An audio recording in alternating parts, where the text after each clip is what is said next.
क्या आपको पता है कि जॉन विक चैप्टर 4 में जॉन विक ने सिर्फ 380 वर्ड्स ही बोले हैं, जिनमें विक ने सबसे ज्यादा बार जो वर्ड बोला है तो वो है और जो सबसे longest line of dialogue Wick ने इस मूवी में बोली है तो वो है ये You and I left a good life behind a long time ago, my friend. जिसे वो सुमाजू कोजी को ये बात कहता है। नंबर 2,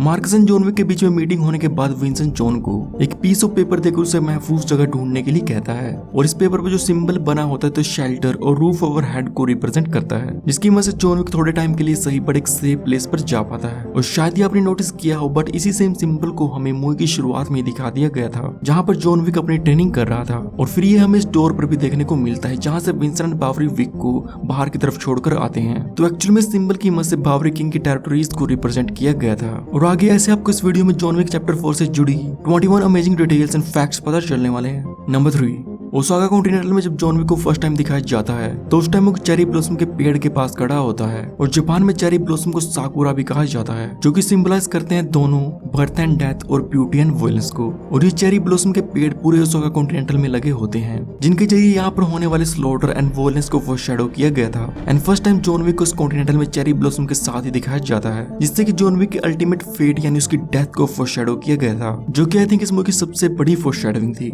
नंबर 4, डायरेक्टर चैड स्टालिस्की के अकॉर्डिंग मूवी के एंड में इन सीढ़ियों के ऊपर हमें जितना भी एक्शन देखने को मिला है तो इस पूरे सीक्वेंस को एक्टर केनु रीव्स ने खुद ही परफॉर्म किया था, सिर्फ एक सीन को छोड़कर। और वो सीन ये है जब विक सीढ़ियों से नीचे की तरफ गिरता है, क्योंकि स्टंट को विंसेंट बावलोन नाम के स्टंट डबल ने परफॉर्म किया था। नंबर 5, एक्टर केनु रीव्स ने इस मूवी के हर एक स्टंट वर्कर को टी शर्ट्स गिफ्ट की थी, जिन पर ये लिखा हुआ था कि इस मूवी में डिफरेंट रोल्स को परफॉर्म करते हुए वो कितनी बार मारे गए थे, जिनमें कुछ स्टंटमैन्स की डेथ तो 20 से भी ज्यादा बार हुई थी और जो उनकी 5 लोगों की पर्सनल स्टंट टीम थी। तो फिल्मिंग खत्म होने के बाद केनु रीव्स ने उन सबको एक थैंक यू मैसेज के साथ रोलेक्स वॉचेस गिफ्ट की थी, जिनमें हर एक का प्राइस अराउंड $10,000 था। Number 6, first John Wick movie के एंड में जब इंजर्ड जॉन विक को दिखाया जाता है तो उस टाइम उसे अपने फोन में उसकी वाइफ की आवाज सुनाई देती है, जो कि उसे घर जाने के लिए कहती है। Come on, John.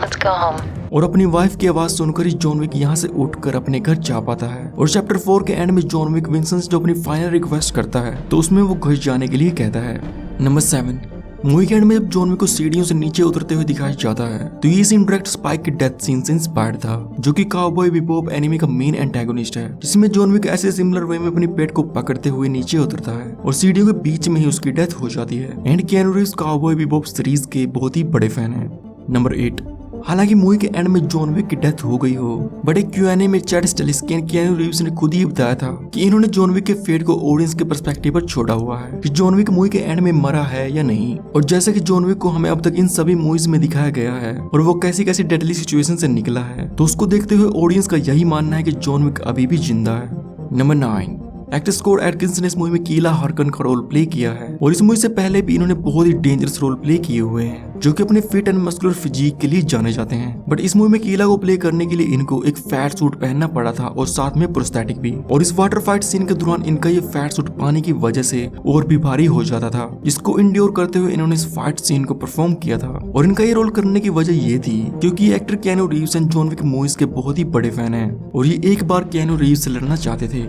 Number 10, close जो जॉन विक को कीला के पास लेकर जाता है तो इस कैरेक्टर को श्वेन मार्को आर्ट ने परफॉर्म किया था, जो कि एक रियल लाइफ बाउंसर है बर्लिन में। और मूवी में इनके चेहरे पर हमें जो पियर्सिंग्स एंड फेस टैटूज देखने को मिले थे तो ये इनकी रियल लुक है, जिसमें किसी भी तरीके का मेकअप प्रोसेस नहीं था। और इनकी इसी डिस्टिंक्ट लुक की मदद से ये यूरोप के one of the infamous bouncer बने हैं। और इस कैरेक्टर ने मूवी में बार बार सिर्फ एक ही डायलॉग बोला है और वो है आई एम क्लाउस, जो कि डायरेक्ट प्ले था आई एम ग्रूट का, जो कि चैड स्टालिस्की की तरफ से एक पर्सनल ट्रिब्यूट था डायरेक्टर जेम्स गन और इनके Guardians of the Galaxy series को। Number 11, High Table and Marcus के पास इतने ज्यादा रिसोर्सेज एंड मैन पावर होने के बावजूद भी ये जॉन विक को मारने के लिए एक रिटायर्ड असैसिन कैन को हायर करते हैं, जो कि अंधा भी होता है, जो कि आपको देखने में अजीब भी लगा होगा कि ऐसा क्यों। तो यहाँ पर इसको आप हाई टेबल एक डेस्परेट डिसीजन कह सकते हो, क्योंकि इस मूवी से पहले चैप्टर 3 में भी हाई टेबल ने जॉन विक को मैन पावर से रोकने की कोशिश की थी बट उससे भी कुछ नहीं बना। तो यहाँ पर at this point high table का अपने ही एग्जिस्टिंग रिसोर्सेज से भरोसा उठ गया था कि उनकी कोई भी पावर जॉन विक को रोक नहीं पाएगी। तो इसलिए वो कैन को हायर करते हैं, जो कि जॉन विक का एक ओल्ड फ्रेंड होता है एंड मोस्ट इम्पोर्टेंटली उसे जॉन विक के काम करने का तरीका भी पता होता है, क्योंकि इस मूवी में जॉन विक को जहाँ भी जाना होता है तो उससे पहले कैन वहीं पर बैठा होता है। नंबर 12, केन इस मूवी में एक ब्लाइंड स्वॉर्डमैन होता है और जिस स्वॉर्ड का ये यूज करते हैं तो उसे केन स्वॉर्ड कहते हैं। एंड बाय द वे ये दोनों कैंस अलग अलग हैं, जो कि अपने स्वॉर्ड को एक स्पेसिफिक रिवर्स ग्रिप स्टाइल में चलाता है, जो कि एक्चुअल में नोट तक जापानीज फिक्शनल कैरेक्टर यातो इशिको, जो कि एक ब्लाइंड मैथ्योर एंड स्वॉर्डमैन होता है। नंबर 13, शिमाज़ु और केन के बीच का फाइनल ड्यूल ओसाका कॉन्टिनेंटल के बैक एग्जिट में होता है। तो इसी सीन में केन के पीछे बैकग्राउंड में एक बेल लगी होती है जिसे फ्यूनरल बेल या डेड बेल कहा जाता है। इसे दिखाकर इन दोनों में से किसी एक की डेथ को फोरशैडो किया गया था। Number 14, first John Wick movie की शुरुआत एक तरह से जॉन विक की वाइफ हेलन के फ्यूनरल से होती है और इस मूवी का एंड हुआ है जॉन विक के ब्यूरल के साथ, जो कि उसकी वाइफ के पास बना होता है। एंड आल्सो फर्स्ट मूवी में जब जॉन विक मरने की हालत में होता है तो उसकी वाइफ की वॉइस सुनने के बाद ही वो आगे बढ़ पाता है। बट चैप्टर 4 के एंड में जॉन विक के पास ऐसा कोई भी बैकअप नहीं होता, या सिंपली कह सकते हो विक के पास आगे जीने और बढ़ने की कोई भी वजह नहीं होती। नंबर 15, विंसन जब मार्कस के साथ नेगोशिएशन करने के लिए आता है तो यहाँ पर बैकग्राउंड में हमें बहुत सारी पेंटिंग्स देखने को मिलती हैं, जिनमें कई रियल लाइफ पेंटिंग्स थे जिन्हें फ्रेंच आर्टिस्ट यूगिन डेलाक्रोइक्स ने बनाया था, जिनमें थी the death of Sardanapalus, liberty leading the people and the raft of Medusa. और वहीं पर इस सीन में जब बावरी किंग जॉन विक के लिए एक नया सूट लेकर आता है तो यहाँ पर हमें एक और पेंटिंग देखने को मिलती है जिसका नाम है the Incredulity of Saint Thomas by Italian painter Caravaggio. Number 16, movie का फाइनल शोडाउन हमें जिन स्टेयर्स पर दिखाया गया है तो ये पेरिस में एक रियल लोकेशन है जिसे साक्रे की और स्टेयर्स कहा जाता है, जिसकी हाइट 83 मीटर्स है और इसमें 300 स्टेप्स हैं। और इस पूरे स्टेयर के सीक्वेंस को परफॉर्म करने में 7 से भी ज्यादा रातें लगी थी टूरिज्म की वजह से, और फिर सभी टूरिस्ट के जाने के बाद ही शूटिंग की जाती थी। और इस पूरे सीन को 35 लोगों की स्टंट टीम ने परफॉर्म किया था, जो कि जॉन विक के हाथों बार बार मारे गए थे।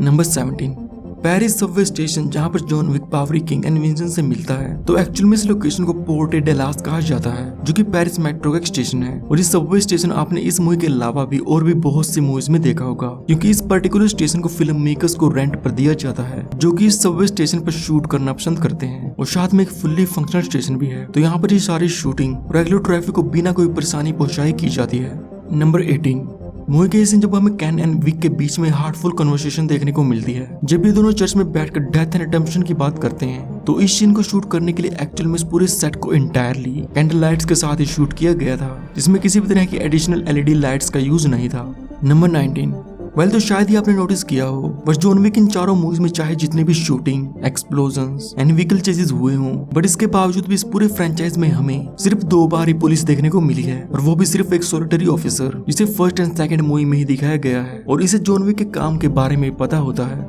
नंबर 20, फाइनल बैटल से पहले में बहुत unique top down action scene देखने को मिलता है जब जॉन विक के हाथ में ड्रैगन्स ब्रेथ शॉटगन होती है। तो एक्चुअल में top down scene Hong Kong massacre video game से इंस्पायर्ड था, जो कि 2019 में रिलीज हुई थी। और इस सीन की शूटिंग से पहले डायरेक्टर चैड स्टालिस्की ने हांगकांग मैसेकर वीडियो गेम के क्लिप्स को अपने क्रू मेंबर्स को दिखाया था कि वो कैसे कैमरा एंगल्स को रखते हुए इस सीन को परफॉर्म करेंगे, जिसमें व्यूअर्स को जॉन विक से पहले ही उसके एनिमीज को दिखाया जाता था, ताकि ऑडियंस को पहले ही पता चल जाए कि विक आगे किसे मारने वाला है। और इस सीन को परफॉर्म करने के लिए स्पेशली 7 रूम अपार्टमेंट सेट को बनाया गया था, जिसकी वॉल्स 12 से 14 फुट बड़ी थी। एंड आल्सो इस पूरे सीन को सिर्फ सिंगल टेक में शूट किया गया था, सिर्फ इस किचन वाले सीन को छोड़कर, जिसमें कुछ लोगों को आग में जलते हुए दिखाया जाता है। और इस फाइट सीन को परफॉर्म करने से पहले 3 हफ्ते तक प्रैक्टिस की गई थी, क्योंकि इतने बड़े और कॉम्प्लेक्स फाइटिंग वाले सीन को सिंगल टेक में शूट करना आसान काम नहीं होता। नंबर 21, वेल ये तो आपको पता ही होगा कि जॉन विक मूवीज में शैरन को प्ले करने वाले एक्टर लैंस रेडिक की पासिंग 17 मार्च 2023 को हो गई थी, जॉन विक चैप्टर 4 के रिलीज से 1 हफ्ता पहले। और चैप्टर 4 में इस कैरेक्टर की डेथ भी हो गई है, बट इस मूवी में इनकी फाइनल अपीयरेंस नहीं थी, क्योंकि इन्होंने अपने सीन्स ऑलरेडी बैलरीना मूवी के लिए शूट कर लिए थे, जो कि जॉन विक फ्रेंचाइज की एक स्पिन ऑफ मूवी होने वाली है, जिसे 2024 में रिलीज किया जाएगा। So like and subscribe if you enjoyed. And John Wick 1 movie से जुड़े ऐसे कमाल के 20 फैक्ट जानने के लिए आप मेरे इस वीडियो को देख सकते हो।